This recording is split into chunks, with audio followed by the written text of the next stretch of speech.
Subscribe to our channel by clicking the subscribe button. Click the bell button and enjoy the latest uploads from our channel. Students, in this class we will learn about the chapter Sources of Energy. इस section में हम Sources of Energy नाम के chapter के बारे में पढ़ेंगे। ठीक है, जैसा कि नाम से ही समझ में आ रहा है हमें Sources of Energy मतलब हम एनर्जी कैसे या किस किस तरह से डिराइव करते हैं, इसके बारे में हमें इस चैप्टर में पढ़ना है। ठीक है, तो कौन कौन से टॉपिक्स इस चैप्टर में पहले उसको देखते हैं। This unit deals about the following topics. What is a good source of energy, कोई भी सोर्स ऑफ एनर्जी को हम कब कहेंगे ये गुड सोर्स ऑफ एनर्जी है।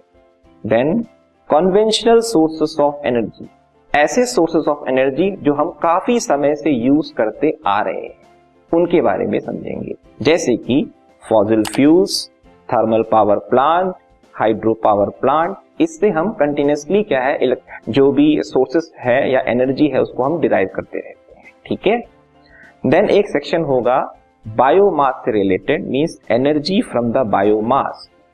आपने सुना होगा ये जो बायोगैस प्लांट है उससे रिलेटेड ये कॉन्सेप्ट है।